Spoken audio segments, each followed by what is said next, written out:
Welcome to Life, Laughter, Divorce, episode 97. I'm your host, Leanne Linsky. And I'm the boyfriend. Welcome back to another wonderful week of Divorce. Hey, while you're out there tuning in, make sure you rate, review, and subscribe. Why? Because we want to hear from you. And hey, while you're at it, check out the website at lifelaughterdivorce.com. We have a whole online store, which is perfect for your holiday shopping.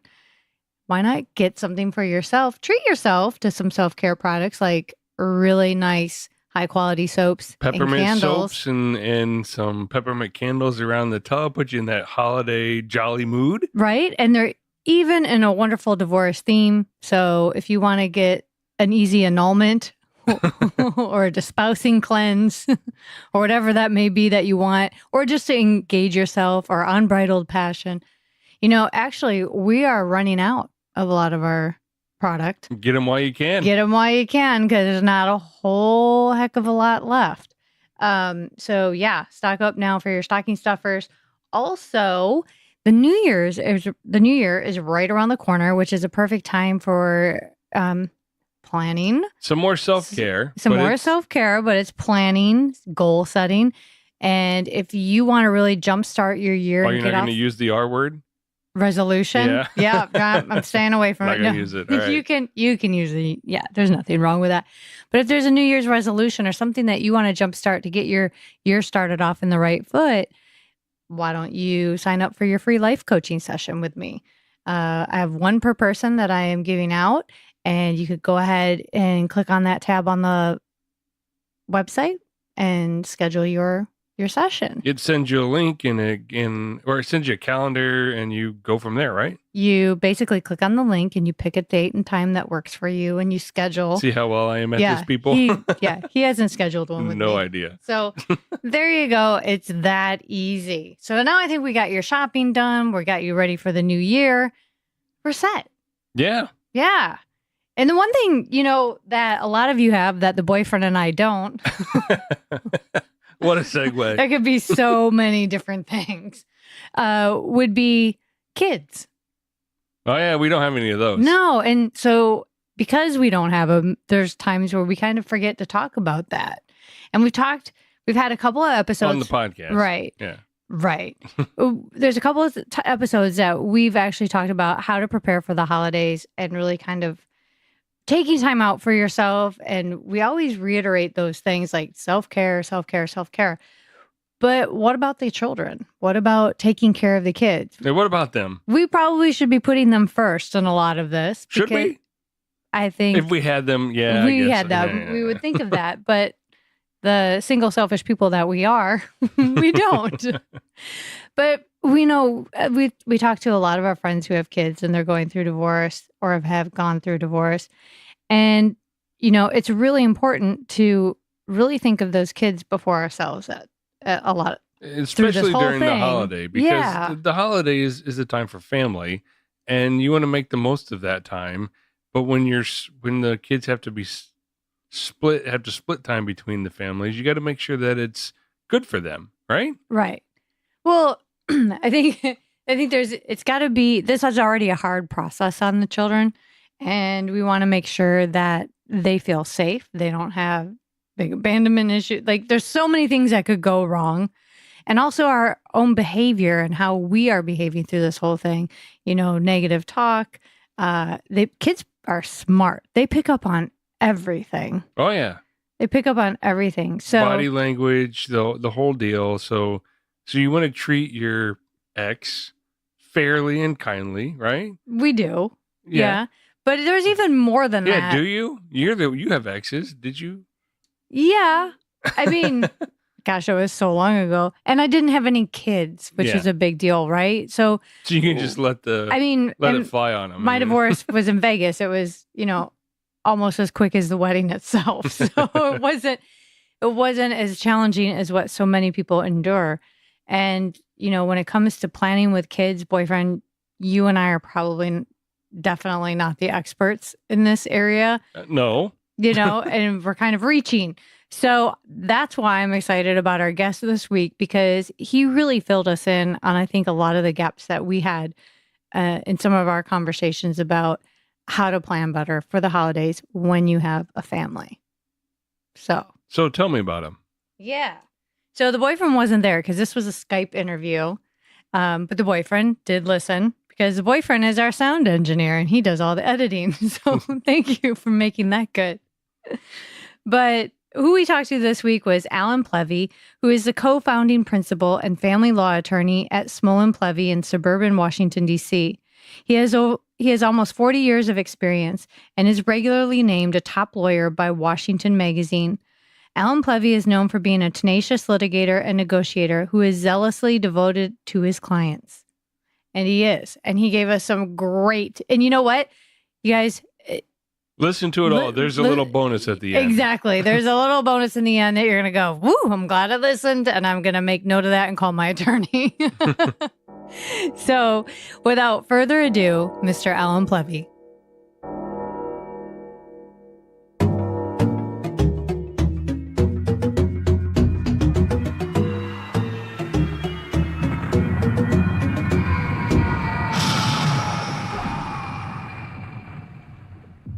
So, Alan, welcome to Life, Laughter, Divorce podcast. Well, thank you for inviting me, Leanne. Yes, I'm excited to have you on because the holidays are a really tough time for a lot of people. And as an attorney, I'm sure you kind of feel the brunt of that. Well, I do. My clients feel the brunt of it, but quite frankly, the children feel the most brunt of it. Right. The parents are out of sync with things. They're worried about holidays and gifts and getting together with family and big dinners, and then having to worry about, well, how's my ex-spouse going to really mess this up for me? Exactly. I'm wondering, one of the big notes that you had mentioned is planning ahead, right? And it seems ideal. And I'm wondering what tips you have about actually planning ahead and coordinating that with your soon-to-be ex. Well, my feeling about planning ahead is, again, making it easy for the children so that the children know where they're supposed to be, when they're supposed to be there, and how they're supposed to get there. So by communicating with your ex, either by email or text message or some way so that it's in writing as opposed to verbally, which can be misconstrued or miscommunicated, and just talk about, okay, when are you going to pick them up? When are you going to drop them off? What kind of clothes do they need? Do they need toiletries? How many days are they going to be with the other spouse? So it's 2 or 3 days, or is it just an overnight? And then communicating with that with the children. Your dad and I, your mom and I have talked about what's going to happen over the holidays, and I'm going to drop you off at mom's house, and then she's going to bring you back the next day, and then you'll be with me, and then we're going to have a family dinner at my house, and then I'll bring you back to mom's house, things along those lines, so that the children know. Not knowing what's going on for the parents is disconcerting. For the children, it's devastating. Right. And it seems like that makes perfect sense. And it does, right? So if we can coordinate and plan ahead, all should run smoothly. But what about those couples where things are pretty heated, or one person is just doing everything in their power to make it difficult for the other? You mean the normal course of business? Yeah, exactly. Well, unfortunately, that becomes very difficult. The best way to handle that is by thinking ahead and going to a mediator or going to court or whatever it takes to get somebody to help you work out an agreement. But if you're basically flying by the seat of your pants and you've got somebody that's not going to cooperate, you've got to make your plans and stick to them. And tell the other person, this is where we're going to be. This is where the children and I are going to be. I can bring them over on this day for you, and so forth. And you can't make somebody cooperate, but you can make it a little difficult for them not to cooperate. Right. Well, have you ever seen, I'm sure, because you've been an attorney for a long time, but what has been your, a worst case for somebody that you've seen? Well, an easy example is two people live across town from each other, and they agree that they're going to meet at Starbucks. Well, unfortunately, the perspective of which Starbucks is going to be met at is, if I'm living on the east side, I'm going to go to the east side Starbucks. If they're living on the west side, then it's going to be the west side Starbucks. So be specific. And so the last thing you want to do is leave your children. Well, mom will be here in a little bit, or dad will be here. Dad said he'd be here at 1:00. It's 1:05. I need to leave. Don't leave your children. Don't leave your children alone. Wow. Be there. Stay with them. Again, try to make it easy for the children. Yeah. Wow. People do that. That's sad. And it blows my mind that you just leave your kid at any Starbucks. That's scary. And I'm wondering, do you know if people, when they're coordinating this stuff, because a lot of times, everything's text and emails and everything. Have you found that anybody's found any sort of app or any sort of other out of the box thinking solution to do the scheduling? Well, there are a lot of apps. There's calendars that are online. But my experience is if you've got somebody that's unwilling to cooperate, you're not going to get them to agree to even download an app or download a calendar. Yeah. And myself, I'm a relatively simple guy. So if I can send a text or send an email and somebody writes back and says, yeah, that's fine, that's okay, you got an agreement. Nice. And take it from there. Don't try to force the other person to use some type of research or app that they don't want to use, or for one reason or another they don't want to download or something like that, or create another password and username. We all have thousands of those. Good point. Especially around the holidays, keep it simple. Keep it simple, and that's the best way. Okay, excellent. So when it comes to planning, what about gifts? Well, gifts can be really exciting, especially for the children. You don't want to be competitive with the other person. And unfortunately, that happens. That's natural. Children really don't care about the gifts that much. They want to be with the family. They want to be with their mother or their father or the mother's family, and so forth. And that's the way it is. You also run into problems when you have second marriages and you're trying to coordinate and trying to coordinate gifts. Competition is not good. Been in many situations where, I had one dad once who tell me, he says, well, I'm thinking about getting my child a snake for Christmas. What do you think about that? I said, well, so long as you're willing to feed the snake and take care of the snake when your son's not there, that's fine. He goes, no, I was going to send it over to mom's house. Oh gosh. Well, that's not going to work. No. Don't put your child in a situation like that. Right. If your child really craves that drum set, then they make electronic drum sets where you're banging on rubber pads instead of a full drum kit with cymbals and the rest of that stuff. Right. Don't go into competition. The simplest is, again, we've said it before, simplest is the better. Yeah. The children, I've seen plenty of children have a lot of fun for a full afternoon playing with an empty brown box.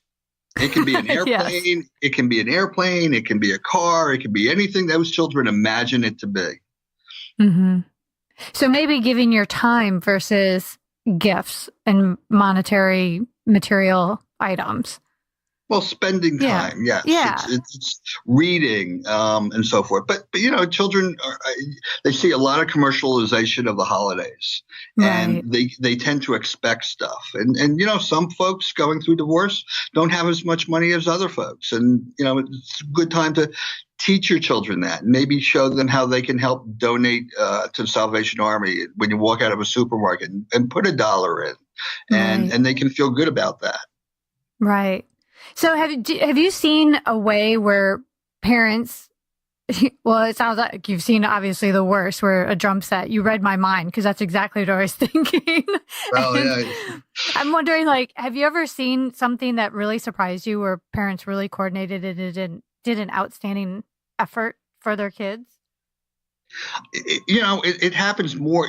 What you hear about is the bad cases. It happens more often where people do coordinate, where they have the calendar on the refrigerator, and your mom and I and dad and I have spoken, and this is where you're going to go, and this is where your step siblings are going to be, and they've coordinated. We're going to get you. We're going to get you this, and it's going to be a bicycle, and mom's buying it and I'm buying it. We're all chipping in, and it's going to be a gift that can go back and forth from one house to the next. Nice, right? And those are the special times. Those are the cases that unfortunately you don't hear about enough. Right, that's true. You hear about the bad things more than you hear about the good things, and it really should be the other way around.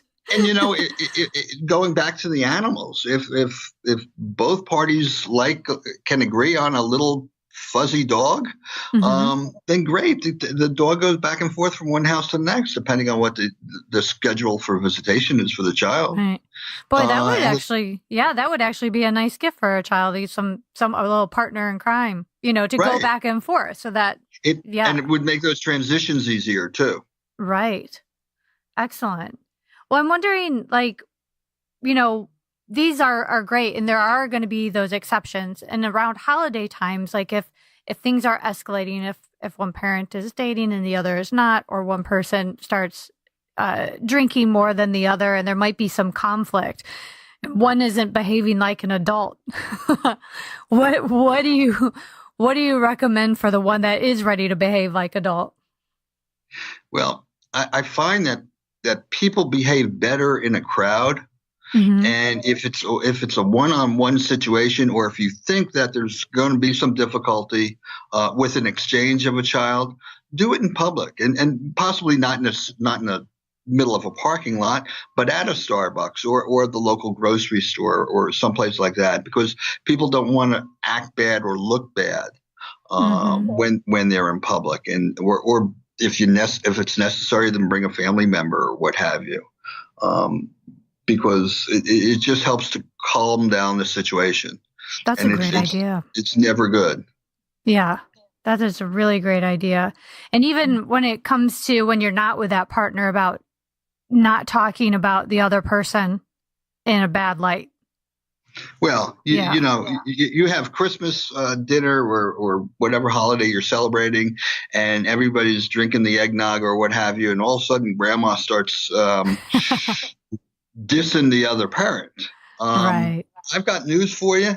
That's not only bad, but it's going to play against you. It's going to play against grandma, and it's going to play against the father or mother that's letting that happen, because the child's going not to want to come the next year, or not to want to come for Easter or for the next birthday or whatever, because this is a parent that they love, whether it's mother or father, and they should be respected. The children should be, and not to have Uncle Joe disregard something somebody said or didn't say. So parents should tell parents the parents of the children should tell the family, okay, look, let's make this a happy time. Mom, keep it calm. Don't say anything bad against her. And let's make it happy, and let's make it good, and we'll all have a good time, and try to give them a heads up that this could be an issue. And one thing to say to them is, look, you don't want the child being upset and not wanting to come back and visit. Yeah. You don't want to lose a grandchild. You don't want to lose a niece. Let's not let that happen, because I'm not going to let it happen. And if you let your family know that you're not going to stand up for it, that you are going to stand up for it and not let it happen, then that's going to be better for the children. And frankly, better between your relationship with the other spouse, because the child is going to say good things about you. Right. So true. And that it does really matter, because kids hear everything. They really pick up on that very quickly. They can pick up on eye movement and smiles that are fake and all of that stuff. These are smart kids, and even the little ones can pick up on that. Right. They pick up on just the tension in the room. So great idea to have those conversations in advance. And I'm wondering, when it comes to these things, when one parent is now gone and, holidays in the past, like last Christmas or last New Year's or last Hanukkah, we did XYZ, but we don't do them anymore. What about creating these new traditions or doing new things? Like some people will suddenly start going on vacations. Do you find that this is helpful and how so? I think traditions are great. Because kids, again, it's the planning, it's knowing what's going to happen, and it's easy, and you don't need to go on a vacation. Certainly, I'm sure everybody likes to, but everybody cannot do that. Right. But you can bake cookies and take it down to the local firehouse.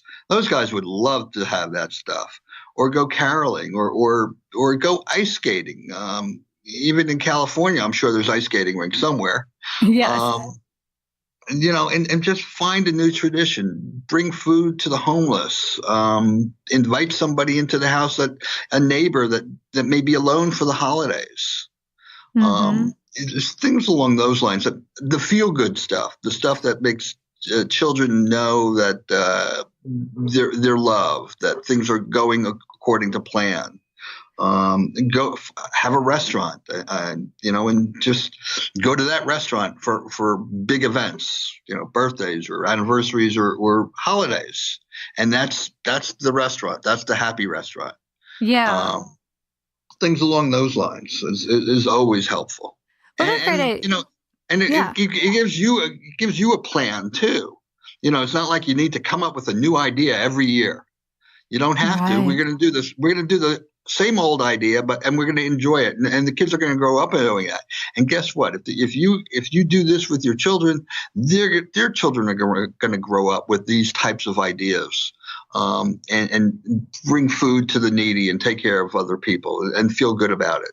Yeah, so true. And I really like that your examples aren't about spending money or out, and I wouldn't imagine that they would, especially coming from an attorney, but it's not about going out and outdoing somebody. It's not about being competitive, but actually what I'm hearing is go and help those others that may be less fortunate or might benefit from you, kind of giving a new sense of purpose to your family.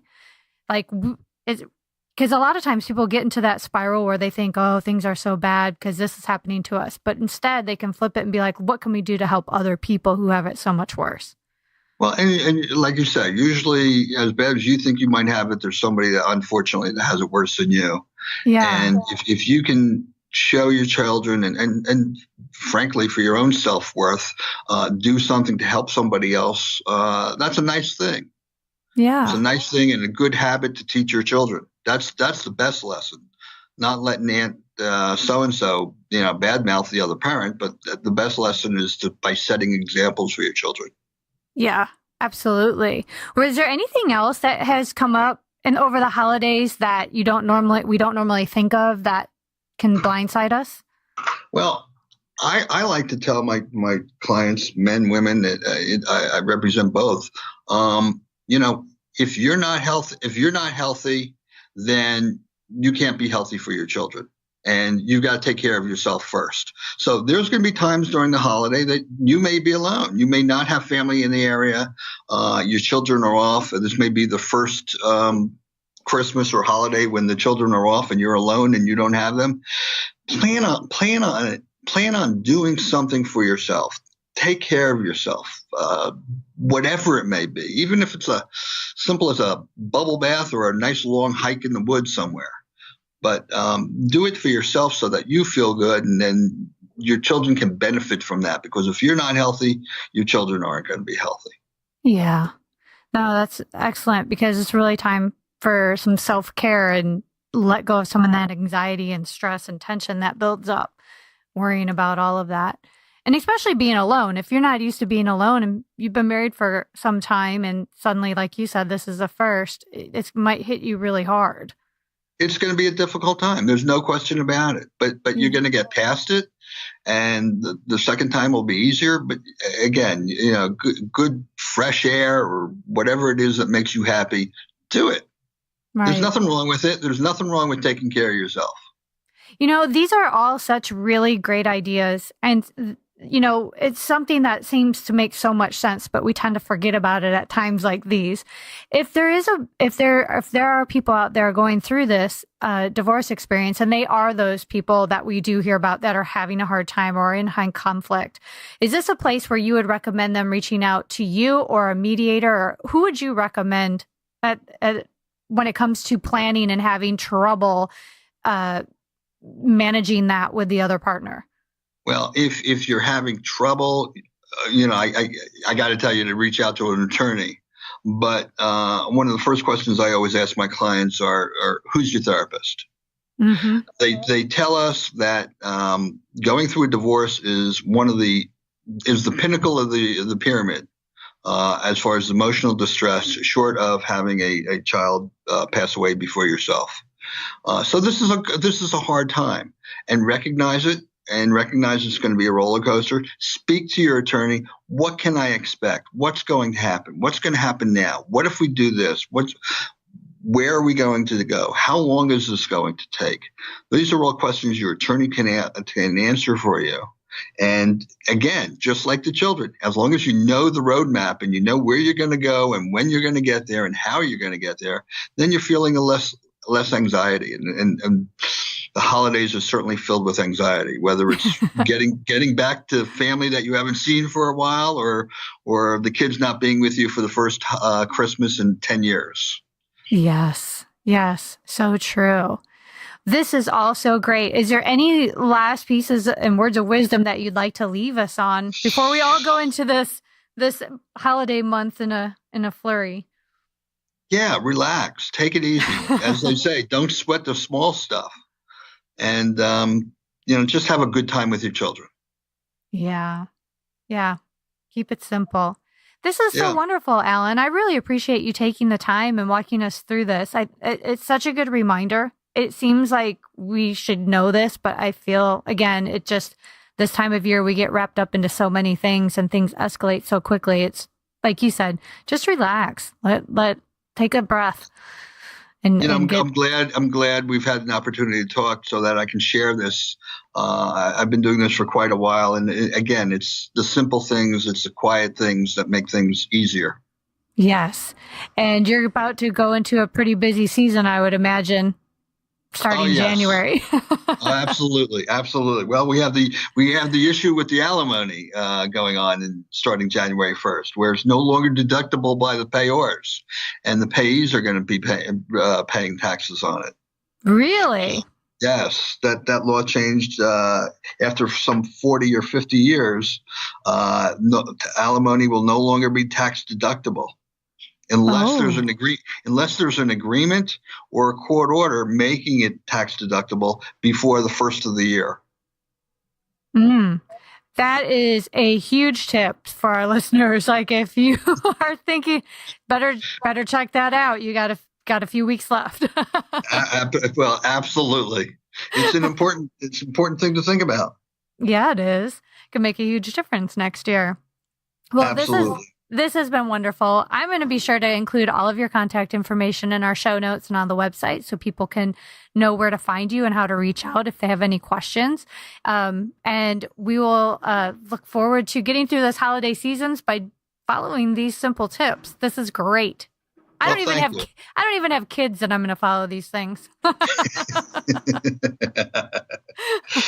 pleasure talking with you, Leanne. So nice speaking with you. Have a great holiday.